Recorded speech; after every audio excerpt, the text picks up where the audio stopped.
Good day. So, meron po tayong re-repair na lithium battery galing sa customer. So, diagnose po natin. So, based dito, check natin yung voltage. Meron pa siyang 32 volts. Yan. So, possible meron niyang dead cell. So, kailangan nating malaman yung alin dyan yung dead or defective na cell.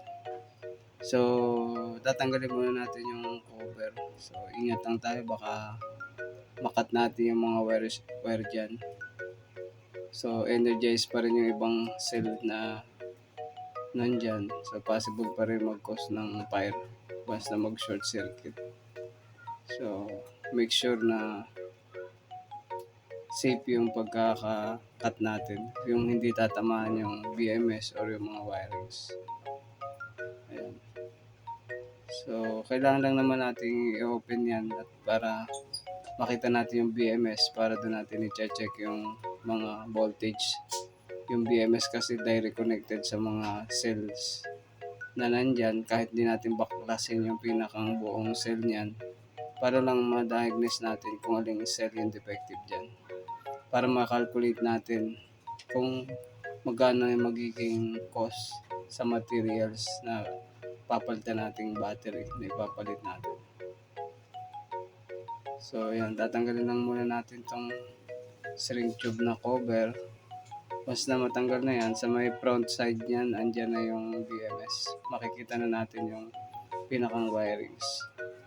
So, dun lang natin i-check yung pinakang voltage cell by cell. So, total niyan is 13 cell, 13 series, and then 6 parallel na cell.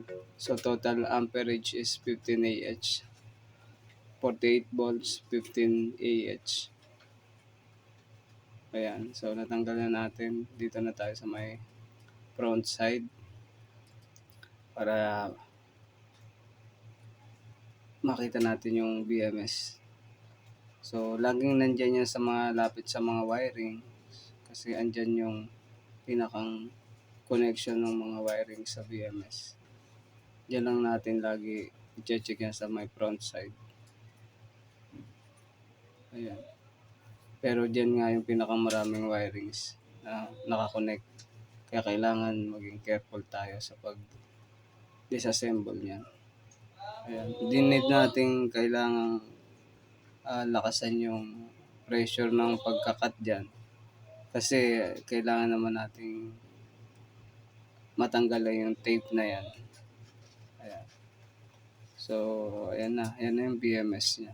Makikita natin dyan.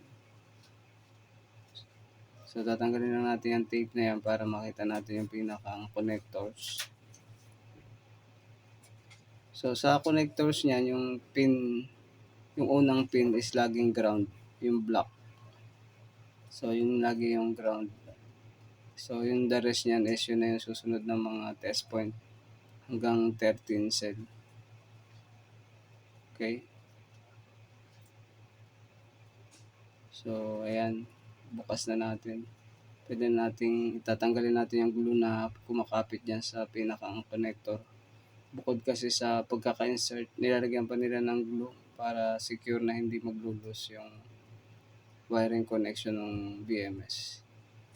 Siyempre, ginagamit natin yan sa mga electric bike. Masyadong mabibrate yan during travel. Kaya kailangan nilalagyan talaga yan ng glue. Kahit glue stick, pwedeng ilagay dyan. Basta secure lang natin na hindi siya madi-disconnect.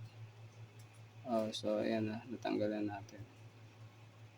So, i-press lang natin dalawang sides niyan para lang mahugot natin yung connector. Dahan-dahan lang tayo kasi baka maputol. Wala na tayong pamalit once na masira yung BMS. Once na mag-crack yung pinakang connector na yan. So, wala tayong pamalit dyan sa connector na yan. Magpapalit ka na ng BMS. So, masyadong mas mahal. Kaya kailangan dahan-dahanin natin yan. Yung pagtanggal ng pinakang connector. Ayan, yung kulay puti. Yun yung connector. So, islant lang ng konti yung BMS mismo. I-slant mo, tapos hawakan mo lang yung connector. Yan, para ma-close mo na, ma-detach mo na yung pinakang connection. So, base dito is 2020 pa tong BMS. So, possible 4 years na tong battery yan.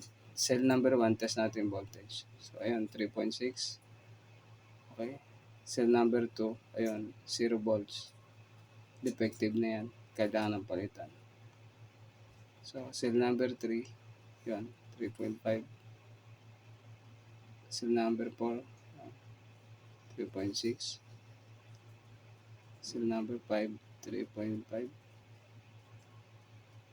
So, cell number 6, 3.6.